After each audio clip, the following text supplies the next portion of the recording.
Hello students, good evening. Good evening sir. अब आपका OPS maths classes में हार्दिक स्वागत है। अब चैप्टर आपका ये 8th है जिसका नाम चैप्टर 9th है जिसका नाम है some applications of trigonometry class 10th NCERT new. अब क्वेश्चन नंबर 13 करने जाएंगे। क्वेश्चन नंबर 13 को रीड करिए। आप पेज नंबर खोलिए 142 पेज को खोलिए। आप अच्छी तरीके से इसे पढ़िए। As observed from the top of a 75 metre high light house. Light house है, उसके ऊपर ऑब्जर्वर है, तो आंख लाइट हाउस के ऊपर होगी, वहाँ से वो ऑब्जर्व करता है 75 मीटर लाइट हाउस ऊंचाई पर से। फ्रॉम द सी लेवल, कहाँ पर? From the sea level, sea level है। The angles of depression of two ships are 30 degree and 45 degree. देखो, देखने वाला ऑब्जर्वर ऊपर है, आंख ऊपर है और शिप्स नीचे है, तो हमारी आंख पर जो एंगल बनेंगे वो कैसे बनेंगे? डिप्रेशन। डिप्रेशन से एंगल कब बनते हैं? जब देखने वाला ऊपर हो, आंख ऊपर हो और ऑब्जेक्ट्स नीचे हो। इफ वन वो कितने? 30 डिग्री एंड 45 डिग्री। तो 45 डिग्री पास में है तो वो पहले लेंगे, 30 डिग्री छोटा है तो दूर होगा तो वो बाद में ले लेंगे, ये 45 डिग्री पहले लेंगे। If one ship is exactly behind, एक दूसरे के पीछे, एक शिप दूसरे शिप के पीछे है। The other on the same side, एक ही साइड में, या तो लेफ्ट में ले लीजिए या राइट में ले लीजिए, of the light house. Find the distance between the two ships. दो पानी के जहाज हैं, उनके बीच की डिस्टेंस हमें निकालनी है। हाँ जी, तो ए और बी, ए वर्टिकल है, इसको हमने लाइट हाउस ले लिया। क्या ले लिया? Light house. ये लाइट हाउस की हाइट कितनी है? 75 मीटर। ये सी लेवल है, तो यहाँ पर ये ग्राउंड है, लेवल है, तो यहाँ पर एक शिप है। पहला शिप ये है, तो पहला शिप हमने पास में लेना पड़ेगा। क्यों? ये 45 डिग्री का एंगल बना रहा है। कितने का? 45 डिग्री का। अब इसी के पीछे दूसरा है, इसके पीछे ये गलत हो गया। यहाँ पर 60 डिग्री है ना, तो 60 डिग्री वाला पहले आएगा। 60 डिग्री वाला बोलो, 60 डिग्री वाला पहले आएगा क्योंकि वो पास में है, और ये 45 डिग्री वाला दूर आएगा। समझ में आ गया? फिगर समझ में आया? Yes sir.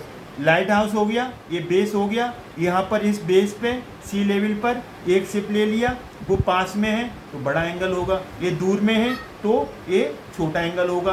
दोनों एक ही साइड में, आपने लेफ्ट साइड में ले लिया ना, दोनों एक ही साइड में। अब हमें डिस्टेंस बिटवीन टू शिप्स निकालनी है, मतलब डीसी निकालनी है। क्या निकालनी है? डीसी। डीसी को हमने क्या लेट कर लिया है? बोलो, एक्स लेट कर लिया है।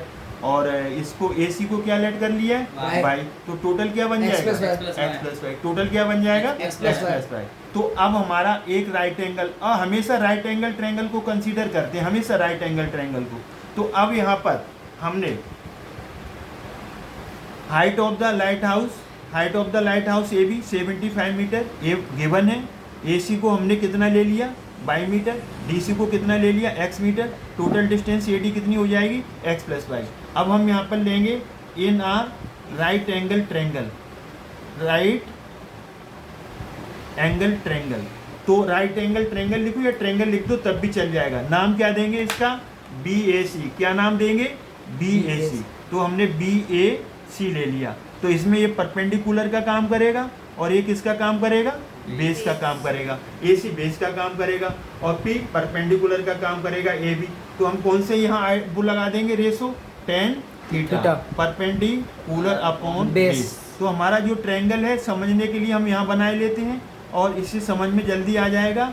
BA और C, ये 22 मीटर है यहाँ तक, और ये कितना है बोलो? 75 मीटर है। ये परपेंडिकुलर का काम कर रहा है, ये बेस का काम कर रहा है। तो परपेंडिकुलर कौन है? AB। और बेस कितना है बोलो? AC।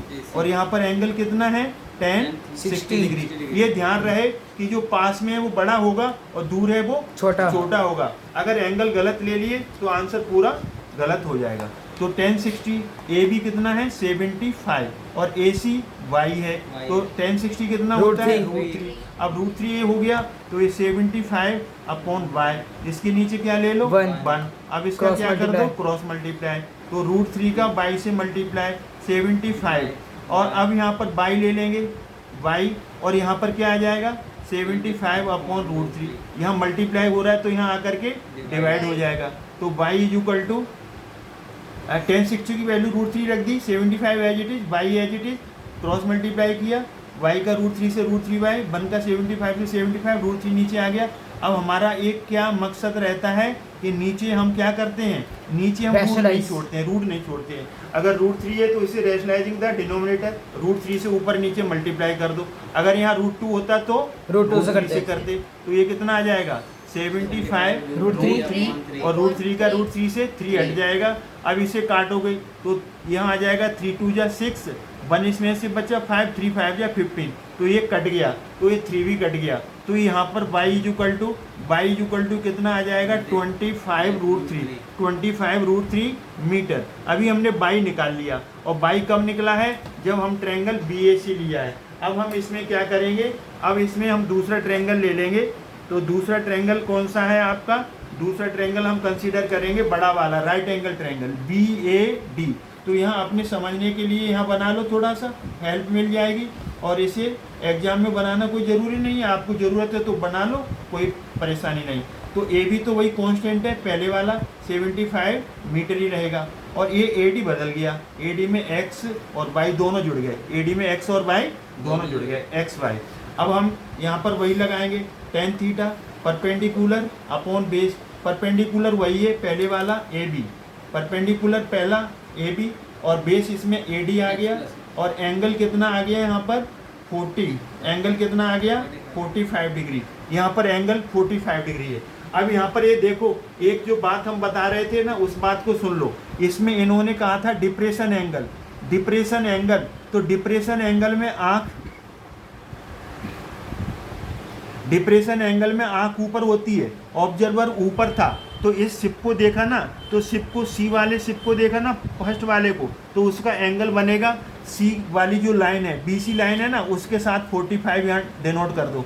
अब दूसरा शिप कौन सा था D, तो BD के साथ ये 60 डिग्री। लेकिन हमने पढ़ा है कि अल्टरनेट इंटीरियर एंगल्स इक्वल होते हैं, तो यहाँ पर 45 का था ना, तो वो नीचे भी कितने का बन जाएगा 45 का। क्यों, अल्टरनेट इंटीरियर एंगल्स इक्वल होते हैं। लेकिन ऊपर भी शो करना पड़ेगा, ऊपर शो नहीं करेगा डिप्रेशन तो आंसर सही होगा, तब भी वो गलत कर देंगे।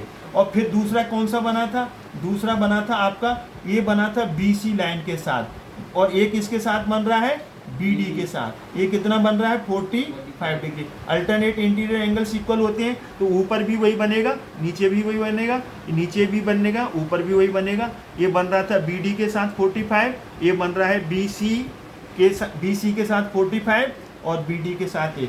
अब यहाँ से हम AB कितना है 75, AB कितना है बोलो 75, और AD कितना है बोलो X plus Y, और 1045 कितना होता है 1, तो 75 और नीचे क्या आ जाएगा x प्लस 5, इसके नीचे 1 ले लो। तो आप क्रॉस मल्टीप्लाई करो, क्रॉस मल्टीप्लाई का मतलब जानते हो, सीजर मल्टीप्लाई, कैंची का गुणा। तो x प्लस वाई का 1 से होगा तो कितना आएगा वो x plus y is equal to 75। अब हमने y की जगह पे इसे, इसको जो हमने पहली इक्वेशन निकाली थी ना, तो इसको इक्वेशन फर्स्ट दे दो, क्या दे दो फर्स्ट। तो फर्स्ट से वैल्यू ले लो, y equal to 25 root 3 metre, ये फर्स्ट हमने ले लिया। अब हम सेकेंड, इसको फ्रॉम फर्स्ट फर्स्ट में y की value x as it is, y की वैल्यू आपने कैलकुलेट की थी 25 रूट 3, ये 75 आ गया। अब x इज इक्वल टू यहाँ पर 75 और इधर ये जाएगा -25 रूट 3। अब यहाँ से हम यहाँ से चाहें तो इतना भी आंसर छोड़ सकते हैं, या फिर हम यहाँ से 25 कॉमन ले सकते हैं। 25 कॉमन नहीं आएगा, यहाँ से 15 कॉमन ले सकते हैं।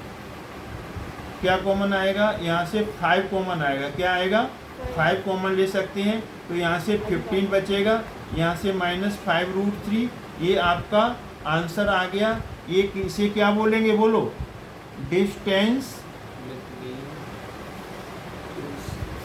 Between two ship.